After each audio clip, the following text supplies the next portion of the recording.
नमस्कार, खबर समय जगत में आपका स्वागत है। मैं हर्षिता जौहरी। आई नजर डालते हैं देश प्रदेश से जुड़ी आमला आमला जनपद के ग्राम ससाबड़ पधारे देश के प्रसिद्ध कथावाचक, धर्म जागरण एवं राष्ट्रवादी विचारों के यशस्वी प्रवक्ता पंडित श्याम मनावत ने चर्चा में बताया कि मां ताप्ती जी के उद्गम स्थल और सतपुड़ा पर्वतांचल की गोद में बसा बैतूल जिला आध्यात्मिक दृष्टि से भी महत्वपूर्ण स्थान है। इसीलिए बैतूल जिले के ससाबड़ ग्राम में श्रीमद् भागवत कथा कहना मेरे लिए सौभाग्यशाली क्षण है।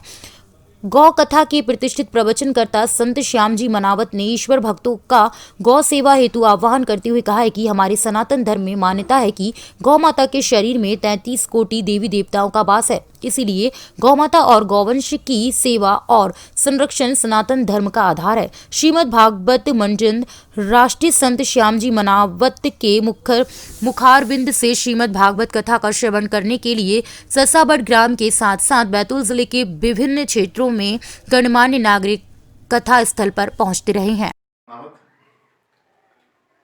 महाकालेश्वर अवंतिका धाम शिप्रा के तट उज्जैन से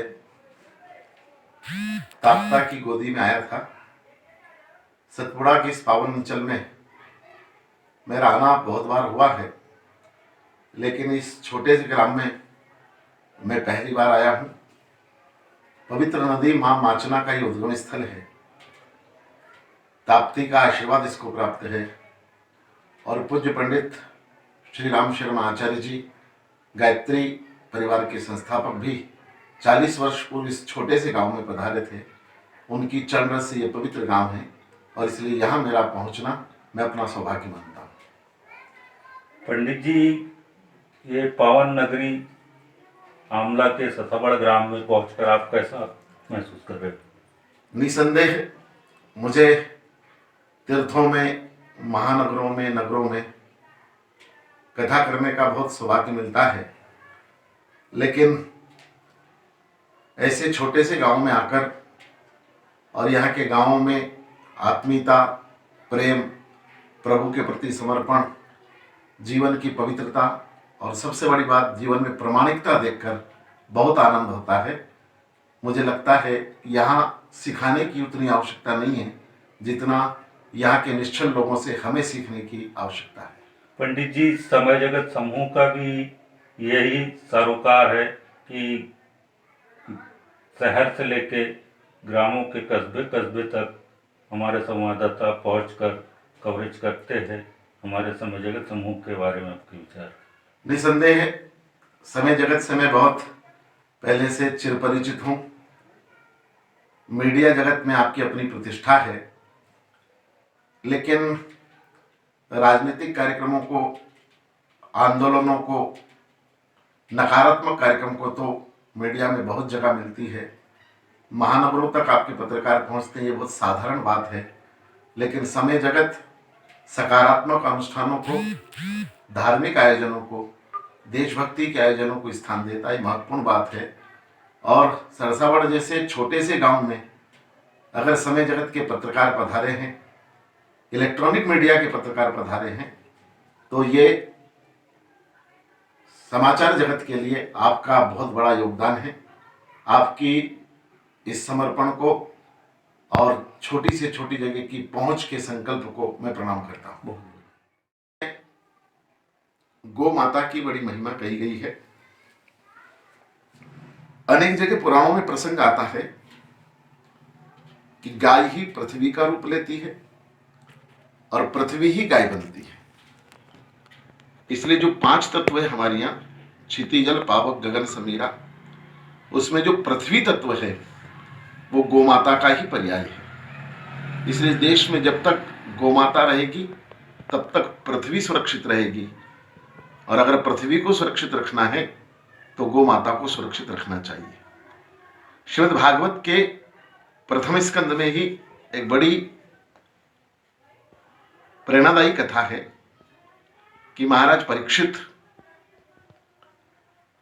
जब ये देखते हैं कि एक नकली राजा एक गाय और बैल पर अपने राजदंड से प्रहार कर रहा है, तो महाराज परीक्षित को क्रोध आ जाता है और वे अपनी खड़ग निकालकर उस नकली राजा को मारना चाहते हैं। नकली राजा उनकी शरणागत हो जाता है महाराज परीक्षित पूछते आप कौन हैं? तो नकली राजा कहता है कि मैं स्वयं काल का अंश कलयुग हूं। मैं कलयुग, मेरी आयु 4,32,000 वर्ष है। महाराज मैं आपकी शरणागत हूं। महाराज परीक्षित के हाथ से खड्ग छूट जाती है। वे दोनों हाथ जोड़ लेते हैं कि आप महाकाल के अंश कलयुग हैं और मैं एक सामान्य राजा, कलयुग मुझसे कैसे परास्त हो गए आप? तब कलयुग ने बहुत मार्मिक उत्तर दिया है। स्वयं महाराज कलयुग कहते हैं कि राजन, आपने गाय और बैल की रक्षा के लिए खड्ग उठाई थी, और जो व्यक्ति गाय माता की रक्षा के लिए आगे आ जाता है, कलयुग उसके सामने घुटने टेक देता है।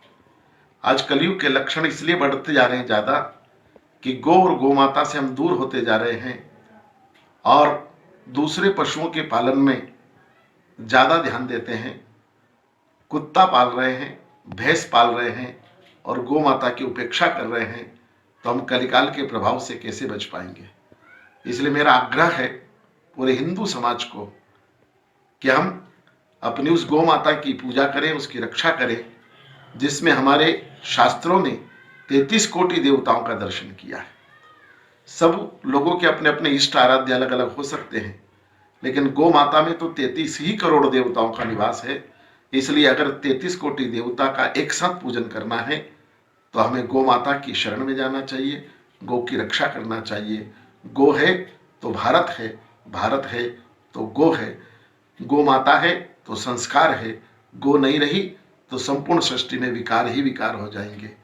इसलिए पर्यावरण के विकार को दूर करना हो या मनुष्य के जीवन के विकार को दूर करना हो तो केवल केवल और केवल हमें गौ माता की शरण में जाना पड़ेगा। खबर समय जगत के लिए आमला से जिला प्रतिनिधि हरिप्रसाद गोही की report. For latest news, subscribe to our channel and press the bell icon.